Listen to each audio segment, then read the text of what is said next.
I got engaged to a blind Duke. Episode 167. As Gerald pulled her waist closer, Marin buried her face in his chest, feeling embarrassed. What do you want most, Gerald? Suddenly?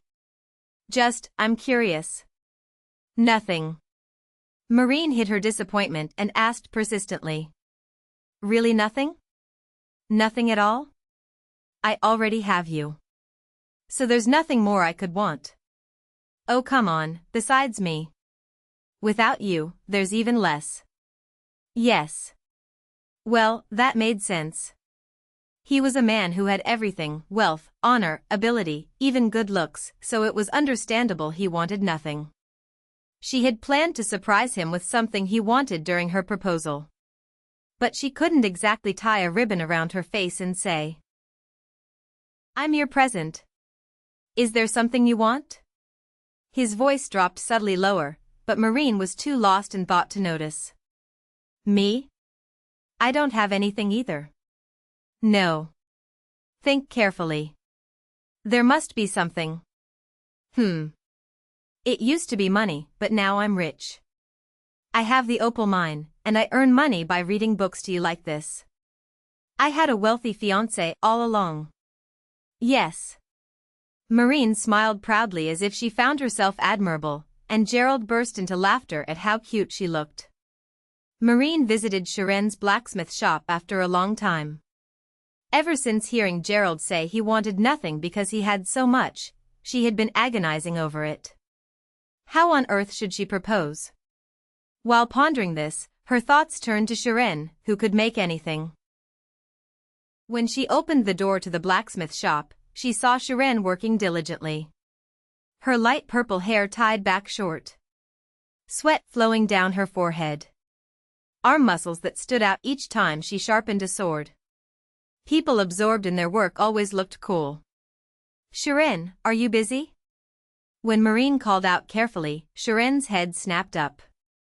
Wow. Lady Marin. Her purple eyes sparkled with joy. Have you been well? My friend finally found her place. Sharen strode over and gave Marin a powerful hug. You knew everything too, Sharen? Of course. I have a few people from my hometown who keep me informed. Sharen spun Marin around with worried eyes, checking if she was hurt anywhere. You managed to return safely from that crazy place. Crazy place? The Imperial Palace. Ah. The Sanders Empire is no different from a battlefield since the Crown Prince hasn't been decided yet. Marin couldn't deny those words. She had felt it firsthand while trapped there. It did seem that way. I heard you got close to the third prince? When Sharen asked with a chuckle, Marin changed the subject with a troubled expression. The third prince knew you too? He followed me around asking me to become his subordinate, but I ran away after meeting the Duke. Well, he wasn't a bad person, but I didn't want to get involved with that crazy place. Yeah. I understand. How hard had it been for her to escape from there too?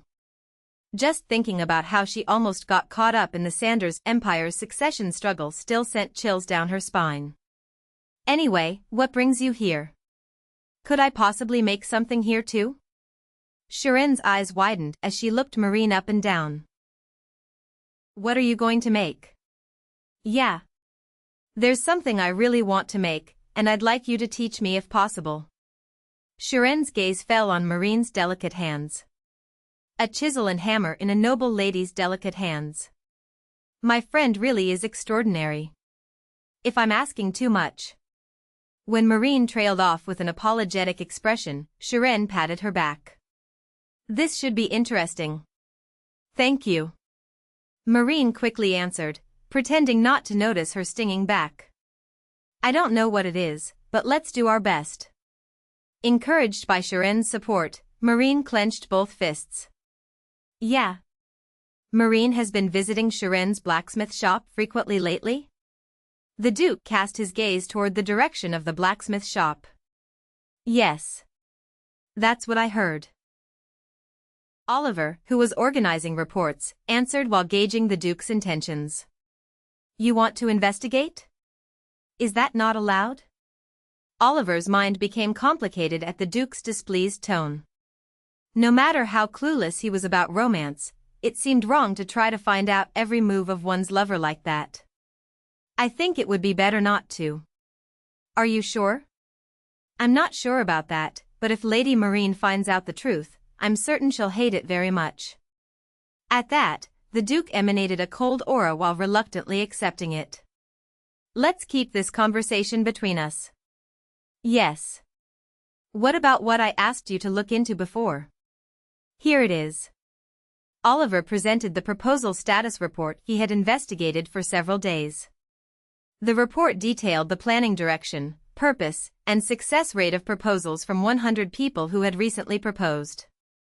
Oliver had also learned a lot about the importance of proposals while writing the report. He would definitely use this knowledge someday. The Duke's eyes showed a satisfied gleam as he read through the report. From what I've investigated, getting help from people close to her was very important. It would be best to seek advice from the Baroness or Miss Diana. Let's start right away. As the Duke rose from his seat, Oliver smiled knowingly and bowed silently as if he had expected this. Gerald left the office and asked the empty space as he walked. Where is the Baroness? At this time, she should be in the greenhouse. At Kay's answer from the air, the Duke quickly headed toward the annex. Right in front of the annex, a new building had been constructed. It was a glass greenhouse built in front of the annex so that the frail Baroness could enjoy warm outdoor activities. When he opened the door to the glass greenhouse and entered, he saw the Baroness admiring flowers. The maid behind her quickly bowed in greeting. I greet His Grace the Duke. When the startled Rona tried to follow with her own greeting, Gerald hurriedly stopped her. There's no need for formalities. Please treat me comfortably from now on. Rona smiled gently and nodded. As Gerald stood there awkwardly, Rona pointed to a chair at the table. Would you like to have a cup of tea with me? Yes. When Gerald sat across from her with a stiff posture, the maid quickly prepared tea and left the greenhouse. I'm late with my greetings. I should have thanked you in person. Thank you for building the greenhouse. When Rona bowed her head, the Duke also bowed his head in response. Not at all. I'm the one who should apologize for causing you so much hardship. Please don't say such things. You kept your promise. When Gerald looked at her questioningly, Rona met his gaze calmly and continued. You promised to safely return my daughter to me. I only did what I had to do. At his matter-of-fact response, a smile formed on Rona's lips. The combination of her tomboyish daughter and the stoic Duke seemed mismatched yet somehow fitting. As the Duke, who wasn't good with words, fell silent, Rona spoke again. What brings you here? I have something to tell you. Please speak comfortably.